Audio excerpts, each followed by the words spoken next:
penyusunan acara pada pagi hari ini.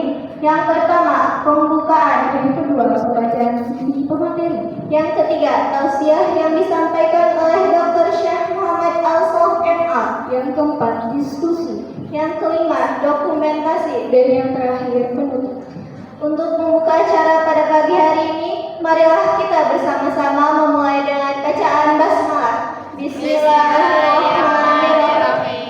Sebelum memasuki sesi materi, izinkan saya membacakan CV pemateri kita pada hari ini. Atas nama Bapak Dr. Syekh Muhammad Al-Sof MA, beliau lahir di Pasuruan pada tanggal 15 Januari 1973. Beralamat di Kesepuhan Kota Cirebon. Status beliau sekarang menjadi anggota Jamiah Ahli Thoriqah Al-Muqtabaroh An-Nadiyah Kota Cirebon, Jawa Barat. Karya tulis pemateri di antaranya adalah karya terjemahan dengan judul 1. Sejarah Para Nabi, 2. Salat menurut Imam Ghazali, 3. Yasaluna Kafi Al-Din wa Al-Hayam, Dr. Ahmad Al-Syarbasi. Jabatan beliau sekarang Direktur Studi Pemikiran Islam Kampus di ISIF Majasem dan pengasuh Majelis Mujalasatul Aulia di Kebun Supi, Sumber, Kabupaten Cirebon. Acara selanjutnya penyampaian tausiah yang akan disampaikan oleh Dr. Syekh Muhammad Al-Sof MA. Kami persilakan untuk memberikan tausiahnya.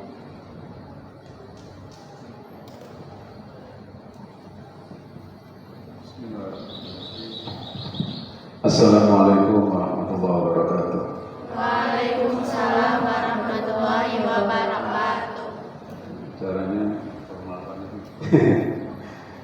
Padahal materinya yang saya sampaikan nggak terlalu formal. Oh iya, nggak apa-apa. Selamat pagi teman-teman semua. Baik semua. Saya biasanya kalau di kelas online, murid-murid saya itu anak-anak SD. Makanya hidupnya cerdas. Cerdas itu dimulai dari kecil. Saya nggak tahu kita ini cerdasnya terlambat atau nggak akan pernah bisa cerdas. Karena cerdas itu dimulai dari anak SD. Berpikir itu dari anak SD. Sayangnya kita tidak pernah diajarkan itu. Kita tidak pernah diajarkan cara berpikir, baik oleh orang tua kita atau oleh sekolah-sekolah secara optimal. Nah, berpikir apa yang tidak pernah diajarkan nanti kita akan bahas. Saya mulai karena sesuai dengan kondisi di sini. Ada satu ayat dalam Al-Quran. Wah, ini lain kali harus ada satu ayat dalam Al-Quran. Ini kalau meminjam istilah orang Jakarta, ini gue banget nih. Ini lu banget nih. Ini ayat ini adalah seolah-olah turun buat kalian yang di sini. Ya, ngambil jurusan apa ini? Jurusan apa? Perawatan ya, bagian gizi dan lain sebagainya. Ayat apa yang dimaksud? Ada yang tahu? Satu ayat yang terkait dengan gizi. Ada yang tahu? Dengan kesehatan. Ada yang tahu? Surat Abasa ayat 24. Nah itu. Falyanzuril insan ila ta'amih. Hendaklah manusia memperhatikan makanannya, nutrisinya. Salah satu ayat terbaik tentang kesehatan ayat ini. Abasa 24. Luar biasa. Mulai dari ini, perbaikan gizi, memperhatikan makanan. Dan Islam sangat peduli dalam itu. Kalau makan, para sahabat, para nabi mengatakan, kami kau kalau makan nggak sampai kenyang, udah sampai warak. Begitu mau kenyang berhenti, sampai wah nambah lagi, iya.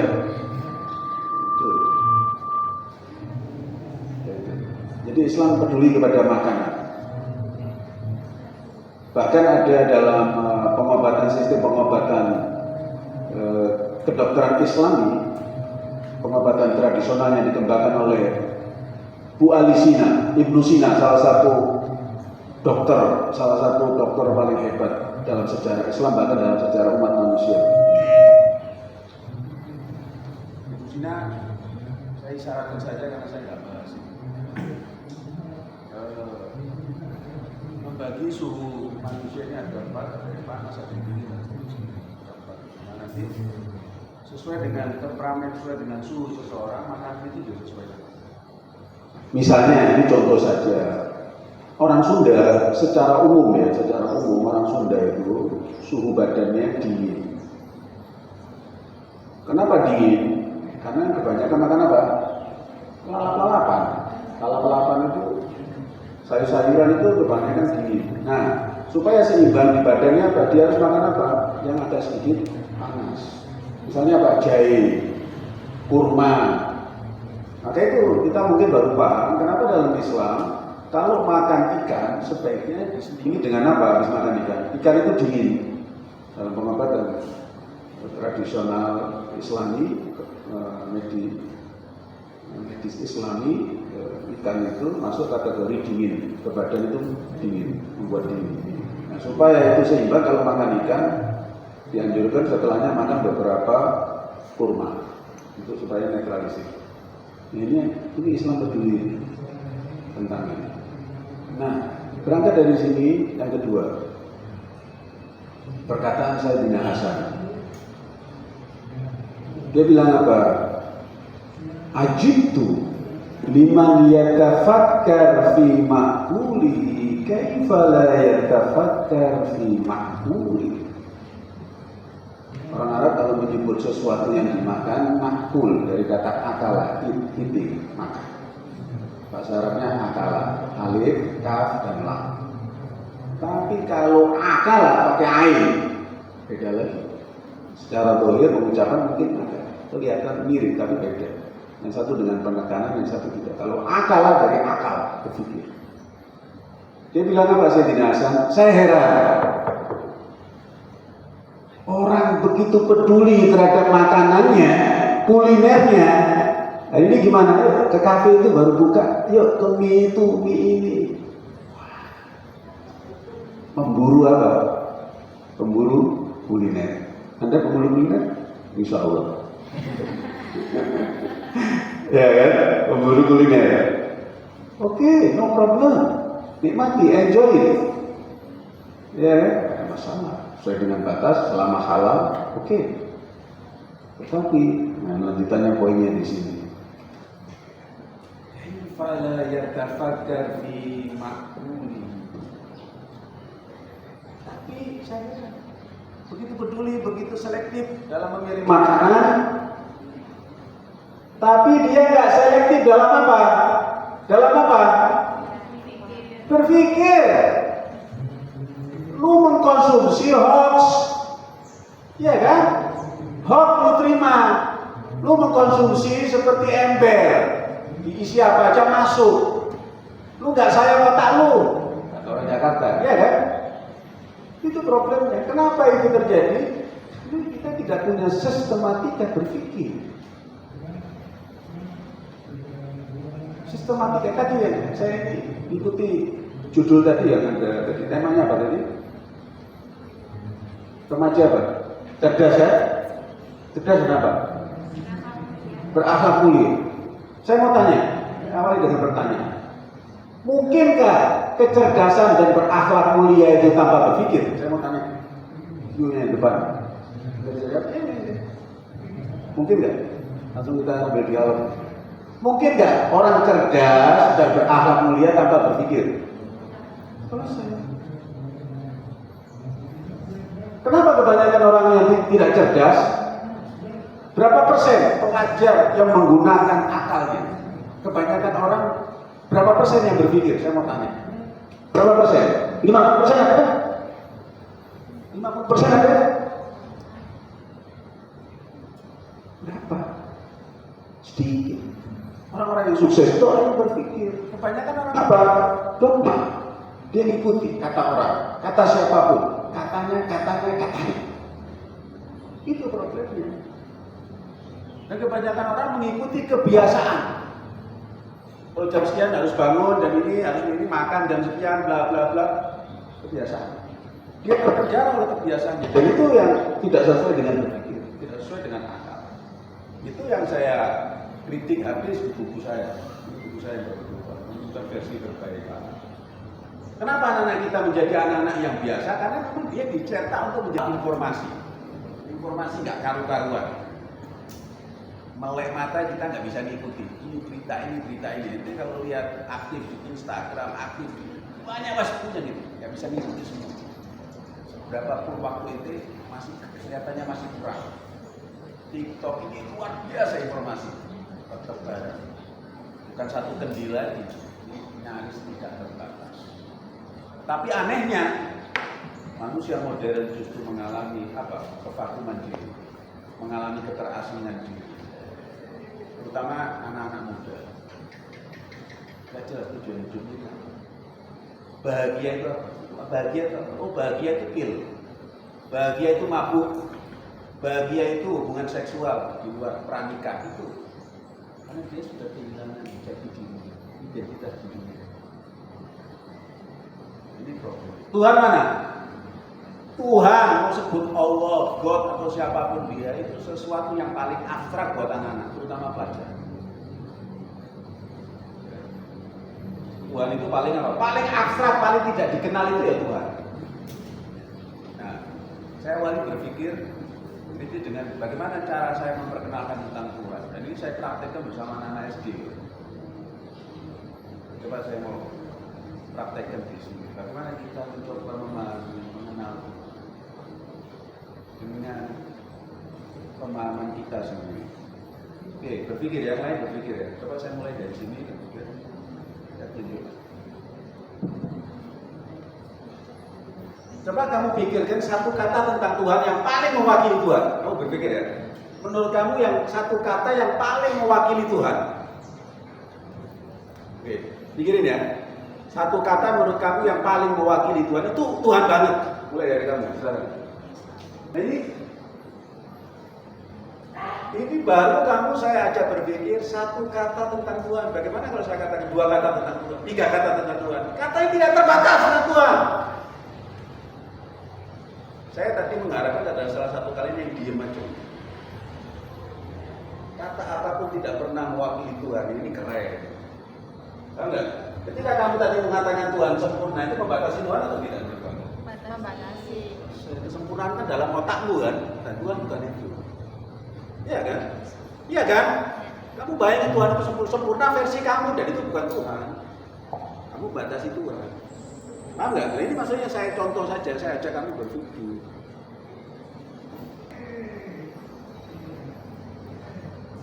Masih ada waktu kan?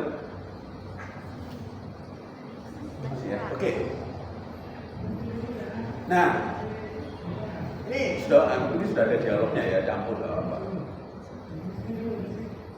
Nah, ini kita buka pertanyaan. Gini, saya tadi apa satu kata? Dan ini saya isyaratkan itu saya memperkenalkan Tuhan dengan sudut pandang yang lain. Dan itu satu kata. Apa Tuhan itu? Kalau saya mau definisi satu kata tentang Tuhan, satu kata apa? Dengerin. Baru. Tuhan adalah baru. Tuhan adalah maha baru. Nah dengar itu? Hampir ya, dengar nggak? Tuhan maha apa?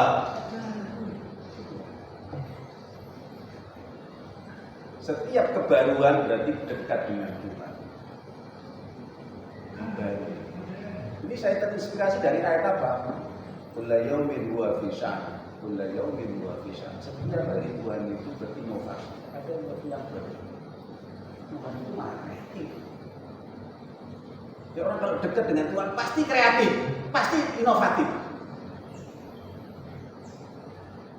Saya mau tanya, kalau ada yang bisa jawab keren. Berpikir ya, mau jawabnya berpikir. Saya kasih 1 menit untuk berpikir. Siapa makhluk yang paling dicintai oleh Tuhan? Berpikir. Sederhana pertanyaannya, tapi sebetulnya sulit untuk dijawab. Siapa menurut kamu makhluk yang paling dicintai oleh Tuhan? The best. Siapa yang menurut kamu makhluk yang paling dicintai oleh Tuhan? Kalau ada yang bisa jawab, angkat tangan. Jangan takut salah. Ada yang bisa jawab? Siapa yang makhluk yang paling dicintai oleh Tuhan? Siapa yang paling dicintai oleh Allah?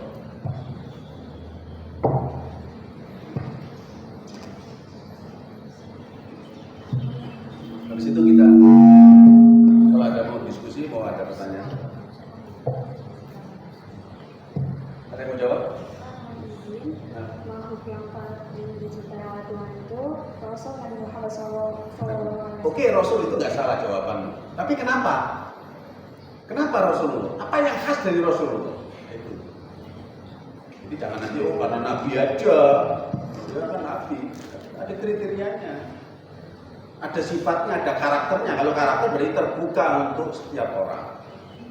Jadi Tuhan adil, memberi kesempatan siapapun yang punya kriteria ini akan kita juga apa? Berapa ini? Ada yang bisa? Nah ini teman-teman, kenapa pentingnya kita berpikir selama ini kita nggak pernah diajak berpikir, betul kan? Betul atau tidak? Itu problemnya. Baru lagi. Siapa? Padahal paling punya jawaban tapi takut salah ya. Siapa orang yang paling dicintai oleh Tuhan? Jangan takut salah. Siapa? Coba jawab aja. Ada yang mau jawab? Ya. Orang yang bertakwa dan jawabanmu nggak salah. Kita catat. Nggak salah. Siapa lagi? Ada yang bisa jawab? Siapa orang yang paling dicintai oleh Allah? Bukankah kita beragama supaya kita dicintai oleh Allah? Ada yang tanya.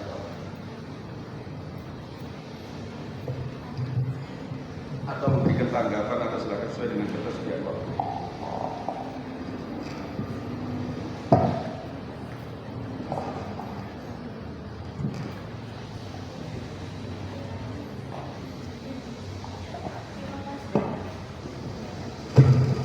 Terima kasih kepada Dr. Syekh Muhammad Al-Sof MA atas tausiah yang sangat bermanfaat. Selanjutnya kami akan sesi diskusi bagi Bapak, Ibu, dan teman-teman yang ingin bertanya, serta teman-teman secara online. Jika ada pertanyaan, kami persilahkan.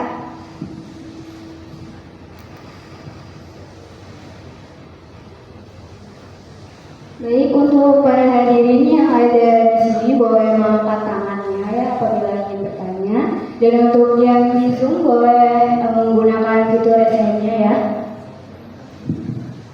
Silakan. Ada yang ingin bertanya? Ya boleh.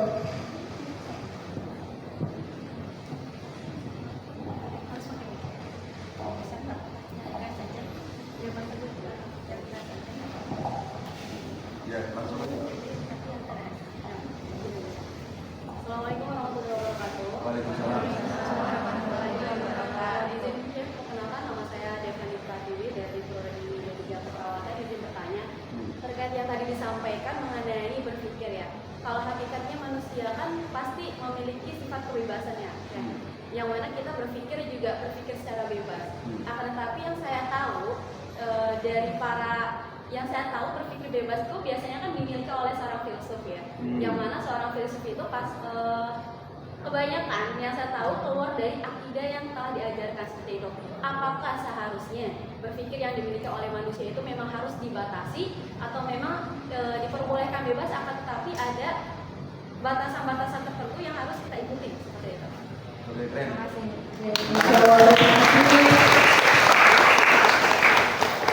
Mungkin Bapak boleh langsung dijawab atau ditampung terlebih dahulu. Ya, saya langsung jawab dulu kan. Pertanyaannya bagus. Nah, ini yang saya maksud. Pertanyaan itu adalah separuh ilmu. Anda kalau sudah bertanya, itu wawasan terbuka. Gitu kan? Ini yang saya tunggu, pertanyaan agak sedikit nakal dan berani begini. Ya kan? Ya, saya hanya mengisyaratkan, ya, karena ini di luar pembahasan. Dan ini yang tadi saya isyaratkan di awal, pentingnya kamu memiliki sistematika berpikir.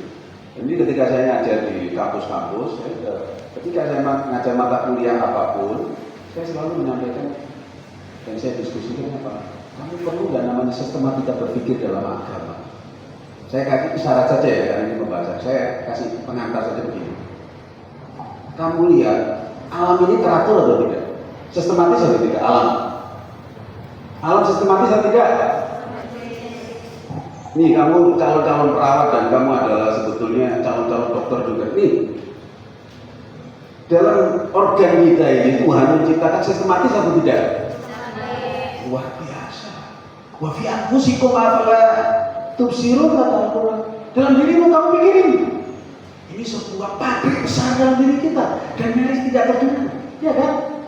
Kerja ini semua jantung, ini liver, ini usus dan lain sebagainya. Otak ini tidak sadar. Dan masing-masing organnya ada dokternya masing-masing. Dokter THT, dokter ini, dokter gigi, dokter berapa puluh dokter ini. Dalam sebuah kerajaan diri kita ini sistematis, alam sistematis diri kita ini. Dan manusia ini bukan hanya miniatur. Manusia adalah super power sebetulnya. Manusia ini adalah super segala. Makhluk Tuhan yang paling top itu manusia. Dia bukan mikrokosmos tapi dia makrokosmos manusia. Nah, alam yang sistematis, Tuhannya juga sistematis. Dia maha bijaksana. Dan Tuhan memerintahkan kita apa? Untuk berkeliling di alam wujud ini, meneliti, mengamati sesuatu. Berarti kita harus berpengetahuan, mengamati, mengobservasi alam. Nah, ini yang sifatnya real, nyata. Namanya ilmu yang sesuai dengan data-data empiris, positivisme, pengetahuan yang bisa diuji di laboratorium. Dan Tuhan memerintahkan itu untuk kita berpikir. Nah, sekarang ajaran. Ajaran yang abstrak, ajaran kan abstrak, keyakinan. Apakah tidak punya sistematika? Berpikir, tidak mungkin. Tuhan yang memerintahkan kita untuk berpikir tentang alam, kemudian Tuhan menurunkan ajaran yang tadi menjawab pertanyaan tadi. Oh, kalau akal nanti bisa menyesatkan. Siapa tuh? Justru dengan kamu semakin kamu berpikir agamamu, keyakinanmu, cintamu kepada Tuhan semakin kuat. Dan yang kamu katakan tadi, ketika kamu mengatakan bahwa akal ini terbatas sampai ini, kamu pakai akal atau tidak? Kamu ngomong gitu tadi. Oke. Selesai. Tidak kamu. Orang tidak mungkin bisa membantah akal, membantah filsafat kecuali tanpa dia sendiri sedang berfilsafat, dia sendiri sedang berpikir. Yang penting nanti kan ada rambu-rambunya, kita bukan hanya asal berpikir bebas. Ya.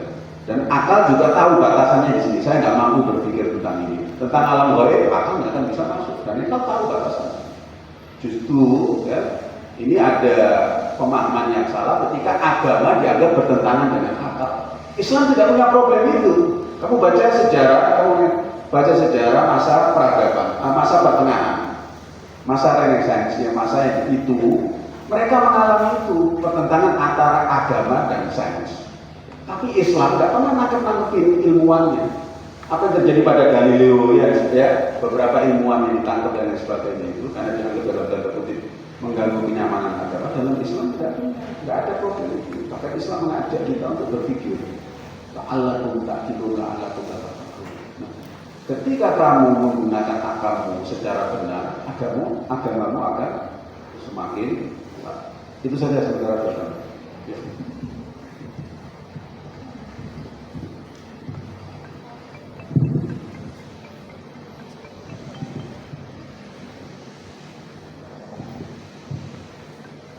Terima kasih kepada Dr. Syekh Muhammad Al-Sawaf atas jawabannya, dan terima kasih juga kepada Bapak, Ibu, dan teman-teman semua. Semoga pertanyaan dan jawaban yang telah disampaikan dapat menambah wawasan kita semua.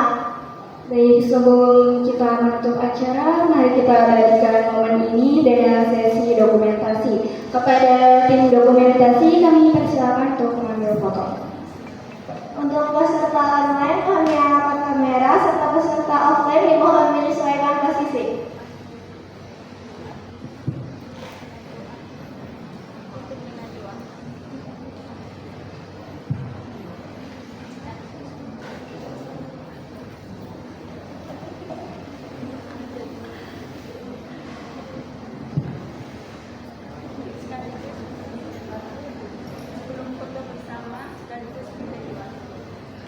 Maaf, untuk dokumentasi kami jeda terlebih dahulu. Sebelum kita akhiri acara ini, mari kita tutup dengan membaca doa oleh Dr. Syekh Muhammad Al-Sawaf. Ya.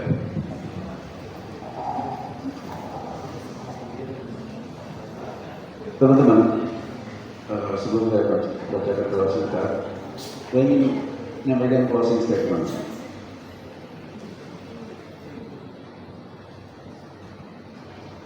Jangan sia-siakan hidup kita ya, melakukan sesuatu yang tidak perlu. Ya. Dan ibadah kalian ya, sebagai umat Islam kalian, ya, landasilah dengan berpikir. Sehingga ibadah itu ketika dilandasi dengan berpikir, nanti apa kalian suka, ada mahabbah. Tapi kalau hanya karena kebiasaan atau karena paksaan, maka itu tidak akan pernah mengubah apapun. Bahkan ada orang sholat malamnya itu justru disenangi oleh iblis. Karena apa? Rajin sholat, dia nggak bisa jaga lisannya, suka nyakiti orang lain, ganggu orang lain. Ini sholat apa ini? Gak usah banyak-banyak ibadah, terutama anak muda seperti kalian. Yang penting kamu ibadah berpikir ini. Ini dulu, ini diperbaiki dulu. Jangan hasut sama orang, jangan benci sama orang. Jangan pelihara sifat-sifat tercela. Kalau ini kalian pelihara sampai tua nanti kalian susah ngobatinya. Bersihkan hati. Kalau ada kelebihan rezeki, bantu saudaramu, temanmu yang berkekurangan. Sekali-kali kamu traktir dia. Nah, ini hakikat agama itu. Bukan hanya sekedar ibadah, kamu ngapalkan Al-Quran dan lain sebagainya. Kemudian baik sama orang dekat, sama orang tuamu itu, ya kan? Kamu jangan sering habiskan waktumu sama orang lain, sama orang tuamu kamu kurang. Belikan dia makanan-makanan kesukaannya, itu hakikat agama. Itu nanti akan membuat kamu akan lebih sukses, ya kan? Jangan kendalikan emosimu, ya kan? Itu tadi berakhlak sesuai tema tadi. Kendalikan emosimu. Jangan kamu berbuat aniaya kepada orang-orang yang tidak mampu, terutama saudara-saudara. Ya, kalau kamu lakukan ini, apapun aktivitasmu, ya, kamu akan sukses dari hidupmu, akan barokah. Ketahuilah bahwa sekali lagi, kalau kamu ingin mau dicintai oleh Allah Subhanahu wa Ta'ala, jadilah hambanya yang bersyukur, jadilah hambanya yang berpikir. Oke, kita akhiri dengan sebuah doa singkat. Bismillahirrahmanirrahim. Allahumma shalli ala sayyidina Muhammad wa sayyidina Muhammad. Allahumma inna na'udzubika min nafsin la tashba' wa min qalbin la yakhsha wa min ilmin la yanfa' wa min salatin la turfa' wa min du'ain la yusma'. Allahumma inna nas'aluka al-yusra wa ba'dal usra wal faraja ba'dal karb wal raha' ba'da shiddah.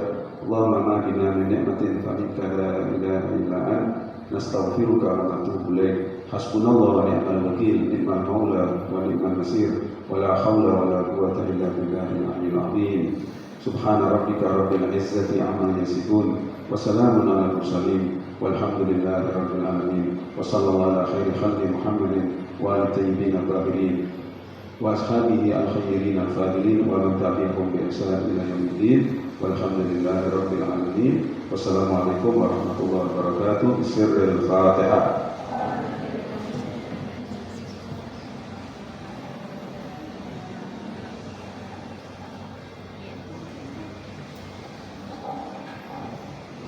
Sebelum saya tutup, barangkali ada yang berminat buku saya, nanti saya titipin di ibu aja ya. Alhamdulillah, acara tablik akbar ini telah berjalan dengan baik ya. Kami ucapkan terima kasih kepada semua pihak yang telah berkontribusi dalam terselenggaranya acara ini. Semoga apa yang kita dapatkan hari ini menjadi amal jariah dan bermanfaat bagi kita semua. Sampai jumpa di acara selanjutnya. Wassalamualaikum warahmatullahi wabarakatuh. Yang sebelumnya ada penyerahan sertifikat terlebih dahulu kepada Bapak. Pada Ibu Sriatin dipersilakan.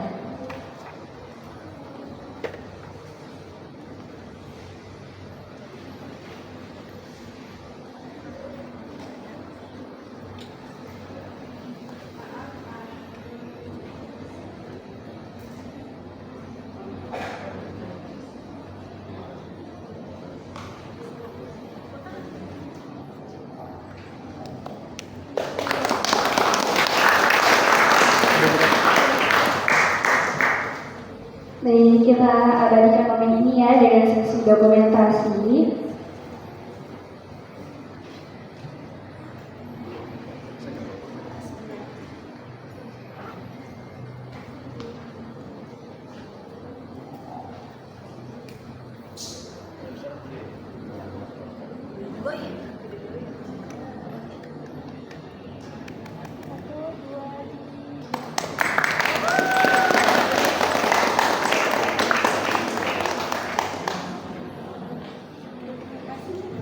Oke, untuk presentasinya untuk para